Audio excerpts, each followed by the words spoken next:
Welcome everybody back to Pigskin Pirates. We got actually a three-man show tonight. We intended to film this a little earlier. I've been under the weather, so I may let Collin and Sawyer do a lot of the talking tonight. But we got the whole gang here.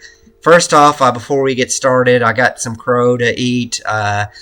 Of course, we lost to Georgia. If we had a kicker that could have made that kick or the false start, maybe it would be a different story. And I think that's going to really bite Tennessee. It's that hurt. But actually, Collin and I watched it live together that day, and I had his family over. And then, of course, Sawyer, we did our third Saturday in October, and you guys really beat us pretty. It wasn't a close game in some ways. Not for that 99-yard pick six at the end of the first half, it might have been an interesting game. I think that kind of turned it on Alabama. I know Tennessee did make a little bit of run there at the end or at the beginning of third, but yeah, we're kind of out of the picture. We'll get to that when we get in the SEC tiers. I have more on that, but congratulations to both the Bulldogs and the Tide. Beat Tennessee for like they do most years, sadly. So. It wasn't, that bad of a game at first. It was pretty competitive there for a minute, but then that pick six at the end of the half really screwed y'all up big time. I mean, we were looking at we're going to be 14 all at halftime, or it would have been 16-14 Bama because y'all had that safety. 16-14. That's right. Yeah. So, but no, I was very pleased with the way that we played last week. Not really, happy about what we did yesterday. But obviously, it's an SEC road game. It's just like playing in the NFL, I think, because, and you can win or lose any week, day of the week in this conference. Yeah, on the South Carolina game, I mentioned that as I still have a feeling Alabama has another Florida State kind of performance in it somewhere, and it'd be better if you guys do it before the playoff than after. But I'll get to Alabama in a minute because let's on that theme. Collin and I put together a preseason show, and we had basically our national title picks. I went with Notre Dame, but we were both very unsure. Collin, you went with Penn State.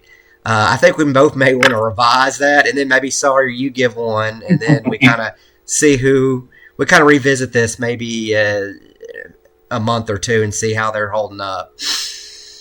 Well, I would say at the beginning of the year, without knowing anything, going off of last year, I would say LSU was my pick, but clearly that is not the case, especially just a few minutes from now, or, it just happened that they fired Brian Kelly. Oh, they did fire. So, I didn't know that. There's live. Okay, I'm not surprised, but yeah. Yeah, but if I had to, I guess. Collin tried to say something, and I didn't hear it come through. Yeah, go ahead, Collin. You're fine. I was just saying they fired him about 2-ish hours ago. It's pretty new right now. Right, yeah. All the media, they have to get it out there several hours later, but it was, according to reports, it was like a very tense meeting with him and the athletic director there this morning in Baton Rouge. But you could have seen this coming. I mean, but the second loss of the season, and now that performance that they did against A&M last night, I mean, there's not much you can hang your hat on there. The team quit on him, and that kind of happened with Dan Mullen. If you watched this last year at Florida, they had a good team. The team quit on him, and that clearly happened in the second half. I didn't watch a whole lot because the Tennessee game was on at the same time, but I had it on a laptop screen, and I also had to deal with I couldn't even watch the first chunk of the Tennessee game on TV because Teresa had the television. There's a long story on that. I didn't get to watch a whole lot of college football this Saturday. I've watched a lot in the past, but one thing about Brian Kelly that makes him unique: the last four LSU coaches all won a national title. Ed Orgeron, Gene Chizik, not Gene Chizik. Who was the one before?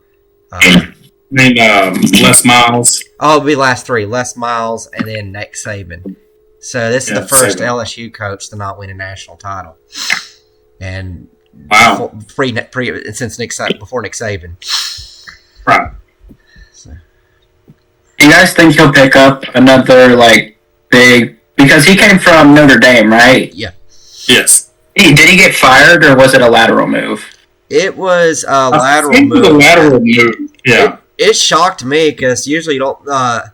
When I first started watching football, Notre Dame had this prestige. They were I think what Alabama is now. They were the program in college football. Even though they hadn't won a title in a while, even when I'd watched it, they had the most supposedly, and they were all this. And so I always kind of wonders is Notre Dame really that?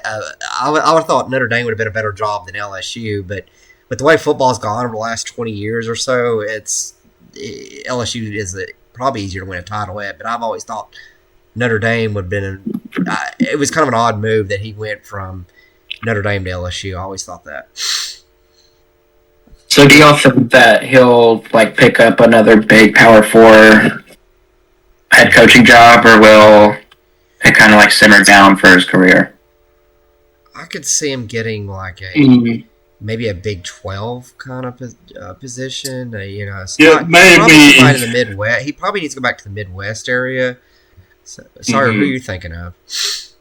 Man, I'm thinking of really Butch Jones. What happened to him? Because he got fired from UT, and then he became an assistant for Bama, and then he became a head coach at Cincinnati, or no? Arkansas State. Arkansas State. There you go. So I can see that role for Brian Kelly at this moment, but other than that, I don't think his track record doesn't help him out quite a bit. Yeah. He did. Notre Dame. He did a lot of good things for Notre Dame. People kind of forget it, and they've lost that because Notre Dame was not a good job when he took it over because they'd had 3 or 4 professional coaches where they were not even. I mean, they weren't even having winning seasons. They were losing Navy and stuff. And when he took over, he consistently had them.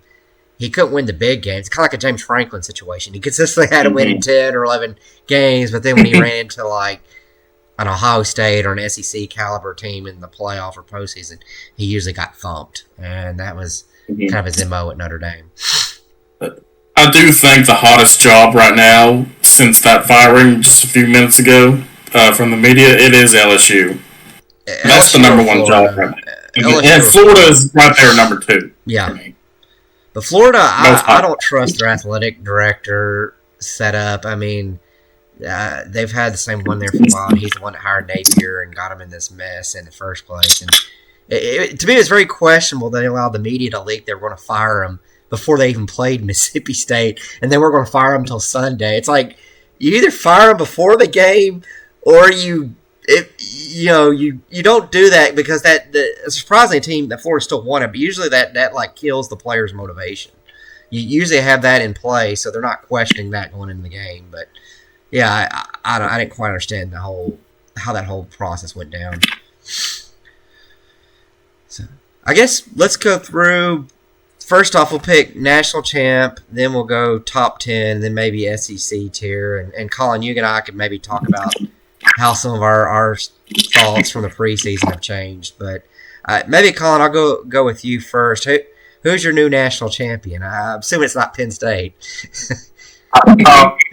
With big surprise, Penn State is not my national title winner, believe it or not. So I feel like the easy fruit to pick here is Ohio State. Their defense is absolutely lights out this year. I don't think they've allowed more than 10 points in the whole season. They're doing amazing. Julian Saint's playing better than I expected. I gotta go with Ohio State. I feel like they're the most complete team, and it just makes sense now. I don't think they'll lose a game. I think it's a pretty good. I almost went with them in the preseason one. My whole thought was winning it back to back is very tough. That's why I didn't go with them. That was my main motivation.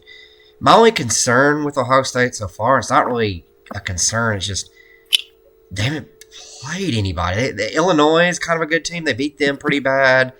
I guess Texas hasn't looked good. I mean, they've not really. You get the vibe they're the best team, but they've not. Even for a Big Ten schedule, they've got a. There's other Big Ten teams playing people like Indiana's played Oregon.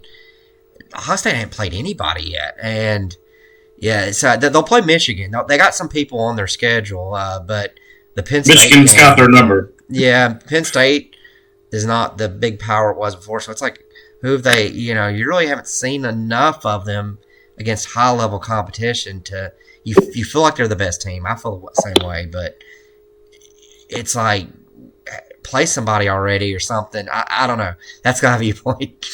And now we say this every year with Ohio State. I mean, they don't play anybody. Last year they did play a kind of tough schedule. They played like Oregon, Indiana, Michigan. I think they played Illinois. They've played tough schedules in the past. I think they play somebody usually tough out of conference. But this year's been kind of just the way their schedule's lined up hasn't been. Yeah, like I said, Illinois is probably a very good win. And they won that pretty solidly. That's one. I guess Texas. But they didn't win. It's not like they blowed Texas out. It was 14-7. But that's probably their two biggest ones, I would say. And that was kind of like my butt because, like, I've seen Indiana play Oregon, and they kind of dominated that whole game except for the third quarter. It looked really good. Georgia's played a lot of good teams. Alabama looks really, really, really good right now. I mean, like, so Ohio State, once again, it's like the easy fruit to grab. It's like right under the tree. But Indiana and Alabama and Oregon, even Texas A&M, they've all looked really good as well. So the number one team is there, but also 2 and 3 are also undefeated. And Alabama had one bad game, and it's hard to choose right now still. So my preseason, I was very unsure. I just went Notre Dame. I was impressed with their defense last year. Definitely not. I mean, I think they'll still probably make the playoffs, but they're not. I'm not going to stay with that pick. I'm kind of like you, Collin. Once again, Ohio State's kind of on the fringe, but this whole winning it back to back, it's very tough. Very few teams do this. Georgia did it. I think they were the first team to do it in actually a little while. I went with Alabama, and I know I'm a Tennessee fan. Kill me, Tennessee fans. I went with Alabama, partly because they're playing the toughest schedule, and they've looked. They have this grit about them. It kind of started that Louisiana Monroe game, and it just. They scream like a 2014 Ohio State kind of situation where Ohio State started the year, looked terrible. They lost to like a 6-6 Virginia Tech team or something. Then they went on this tear and won or they beat Alabama. Actually, they went through Alabama to win the national title that year. And so with Urban Meyer. So I get this vibe that Alabama right now is playing very good ball. And they, even when they're falling behind like South Carolina's not a horrible team, but they continue to find ways to win. They got that big win, and ironically, they got two big wins with Georgia and Vanderbilt. They got pretty solid wins with Missouri and Tennessee. So, I mean, and it's weird to call Vanderbilt a big win, but we'll get to that in a minute because that's just the whole story on Vanderbilt's very interesting this year, just like Indiana. But very hard to believe. Now, most of the college football fan wants to see that Indiana versus Vanderbilt national title. I mean, that would be an interesting story. But yeah, I'm sure the ratings would go great with that. So Sawyer, who's your team? So I'm gonna have to steal yours, Matt. Just not because I'm a Bama fan or anything like that, but they have beat 4 ranked opponents from week to week. First team that's ever done that, actually, this year alone. They have looked really well since Florida State. So my pick is Bama unless anything else changes. If they play like they did against South Carolina, then no, I don't see it. But for right now, they play as a team, a good unit. Our defense is scrappy. They get turnovers when they need to. So I like Bama in that case. Now you make me want to re-pick and maybe go with Indiana or something. we have to have different teams. maybe that's the rule. Maybe I have to pick a different team. And maybe I was going to go A&M because, I mean, they look really dominant too. Yeah. Very dominant.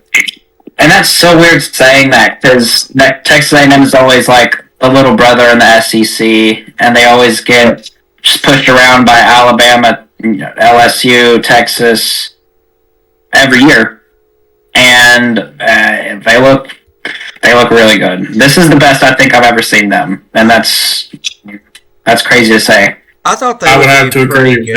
I had them as a sleeper if you remember the preseason. Now I still had him going 8-4 though, but I thought Mike Elko was a good coaching hire. He did a really good job at Duke. That Duke was beating some high level teams, playing great defense, playing aggressive ball. A&M had the talent. Jimbo Fisher brought in all that talent. He just he never could do anything with it. I think it was the quarterback play. They never could get a good quarterback. So Elko has them playing better ball. So yeah, I still think they're probably. I'm not 100% sold on them. I think they'll drop a few games, but I think their schedule's tougher on the back end. But we'll see. Watch out for Texas when they play Texas at the end of the year. Yeah, Texas not looking that good. I know, but still, it's a rivalry game, and I mean, look, Texas can very easily upset A&M. We've all seen it before. Mississippi State blew that game. They had Texas beat. Oh yes, they were up to 21 points and they still lost. I can't. How can you do that?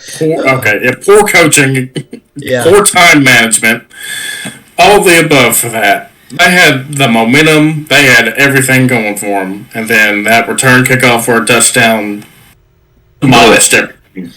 Being a Tennessee fan, I can kind of explain a little bit. You guys aren't familiar with this because it's been a while, but you have this when you've been losing for a little while, like Mississippi State is. It's just harder to shake it off, even when you start getting better.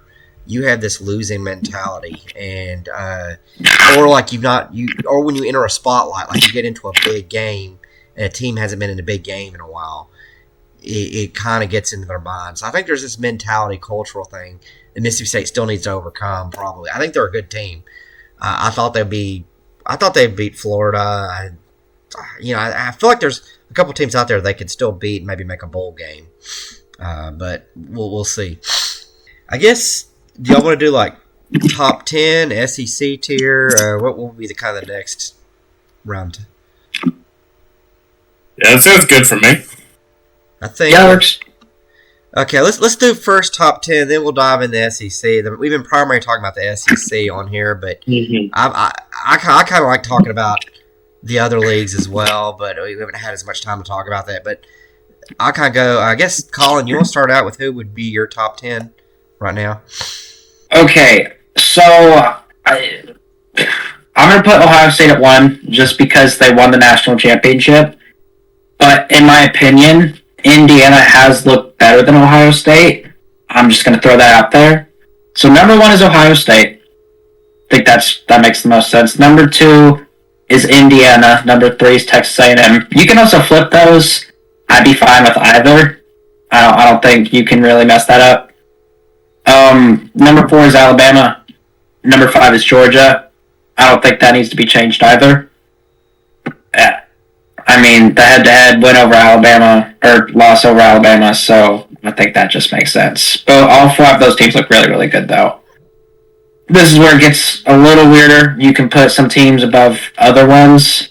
6, I think I'll go Oregon. I feel like a lot of people have forgotten that they even exist after Indiana. But they've been quietly just like building back momentum, and they still look really good. Dante Moore still looks really good. He had a bad game against Indiana. He still looks really good. 7, it's either Ole Miss or Georgia Tech. And that's so weird. Like you don't ever see Georgia Tech in a top 7 situation. I feel like I'm going to put Ole Miss because they've looked better and they've played better competition. And it's just because of that. I feel like once again that's kind of a spot you could put either or.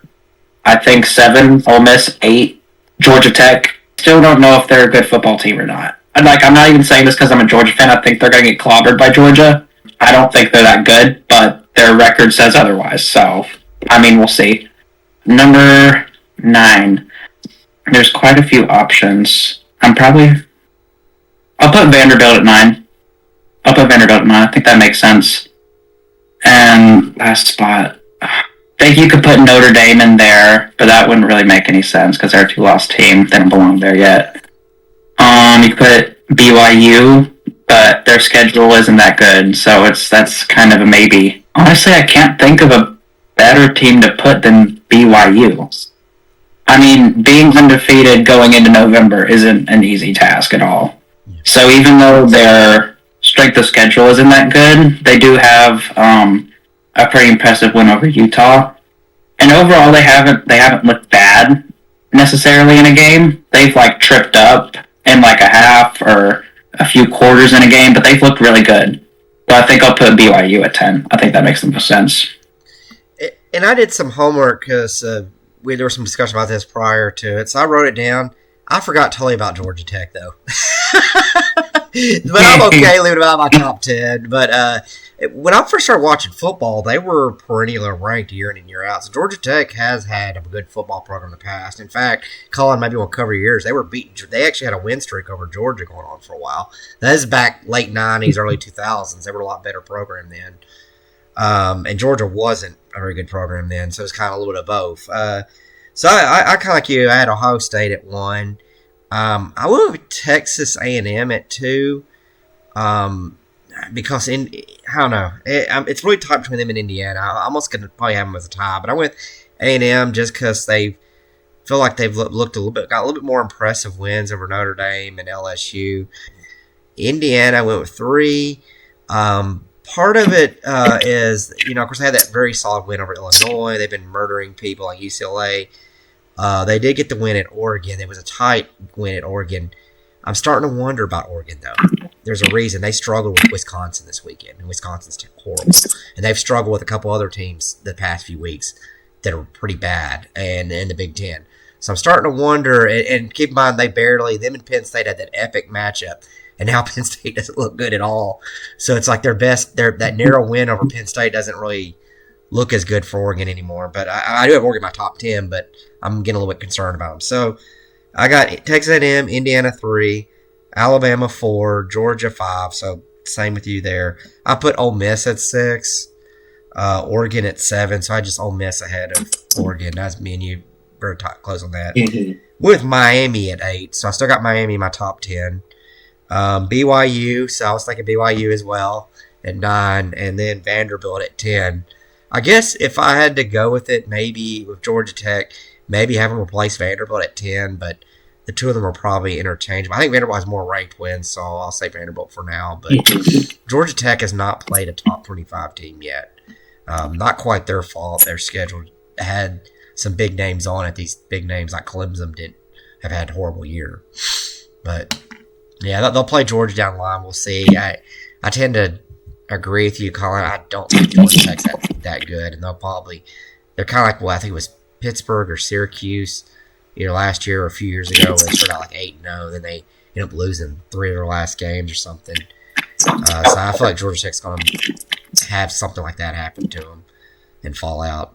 Sawyer, who's your top 10? This is going to be a little shake up here, but number 1, I have Texas A&M.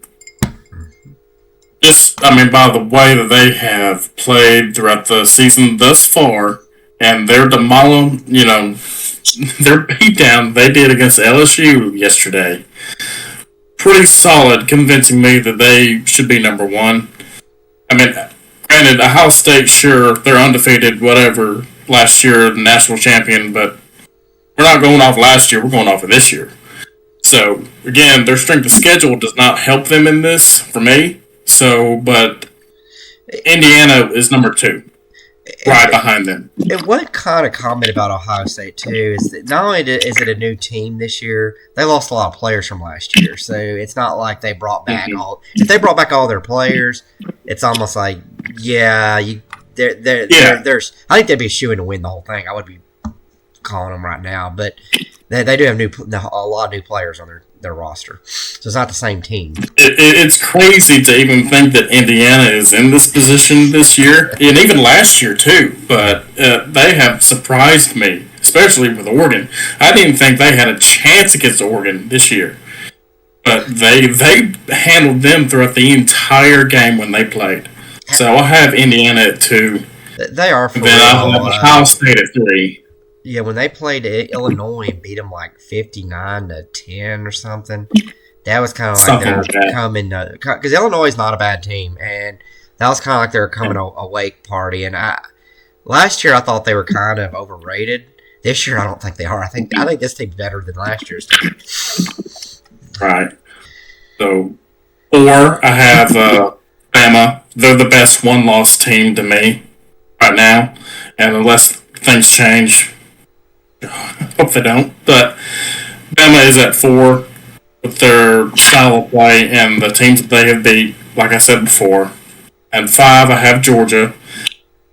They still have a great offense, but their defense it needs help. It needs help tremendously. They've needed help all season long. I mean, you looked at it, especially against Ole Miss last week. Lord, that was a shootout, and I did not expect that at all from Georgia, especially being at home and the way that they played, too. So I have Georgia at 5.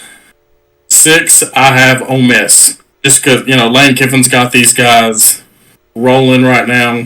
I didn't really know much about that quarterback of theirs. What's his last name? Trinidad Chambliss. Yep. Yes, there you go. Oh, he's been really lights out here lately for him. And I have Oregon at 7, just because, yes, they got beat by Indiana pretty handily. But like you said earlier there, Collin, they've been creeping up after that, and then they've been looking sharper on the field. So I have them at 7. And then 8, I have Vandy. Surprisingly enough, I'll say this too, with Indiana being up there, but Vandy is 8 for me. Diego Pavia makes that team way better than what they should be. Yeah. I mean, hands down. There's no doubt about that. Yes, he is a Heisman contender. Just as Ty Simpson is, just as, Indiana's quarterback is too. So I have them at 8. Number 9, I have Georgia Tech. Because they have, yes, they're in the ACC, and their strength of schedule is not that good. It never has been really in the ACC. This is just me being biased in the SEC because we're in the SEC country here. But number 9, I have Georgia Tech, and then number 10, BYU. They dismantled. Who was it? Utah that they played? Yeah. Yeah. But that's who my top 10 is for this week. We're all 3 pretty close. Pretty close, yes. But I'd say my top 4, top 5 were pretty shaky compared to y'all's. Hey everyone, so we're splitting this Pigskin Pirate episode into 2 different parts. So I cut it off here. There's going to be another part coming. I think it's another 20-30 minute long video. We didn't want to drag an hour video together, but Collin, Sawyer, and I had a lot to talk about. Having 3 people, I think, drags it out a little bit further. We're working on. I've already done all the editing and stuff for the first video, so you'll see it uploaded at the end of this. I'm working on the second one. It'll come on a later date, but so more to come on that. We're still working on exploring better ways to edit videos. Part of the fun of doing this, I'm starting to get into the editing side of this new channel, is learning unique stuff you can do about editing and videos and stuff. One thing I'm still trying to figure out is the audio, as there's 2 different audio feeds coming in, and I feel like the audio on my side is a little bit softer than the audio coming in from Collin and Sawyer's side. So I'm kind of trying to figure out I think I may have figured out a fix for that for future videos. And then another issue I have to think about down the line is there's sometimes ambient noise coming in from their end that I would love to find ways to get it out of the videos.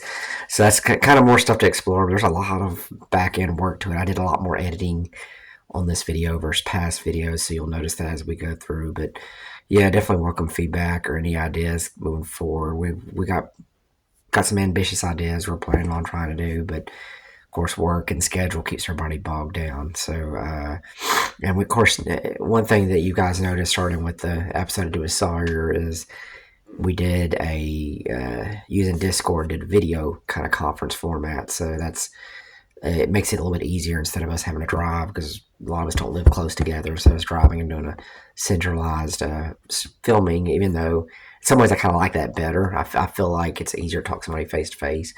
It still allows us to be able to make these videos. So more to come on that. We will continue to play with that and hopefully maybe improve it and maybe invest in some better technology. I don't have that strong a technology on mine, so more to come on that. I hope you guys enjoyed this video. We'll be dropping another one.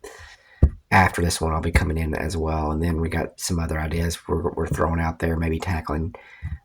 Sawyer want to talk more about the NFL. I kind of agree with that, or other sports. And then there's some other ideas I'm floating around as well, non-sports related, that we're going to be doing on the channel. But thank you everybody for watching. If you haven't already, subscribe and like it. That supports us. That keeps these videos, gets attention to these videos. But thank you everyone.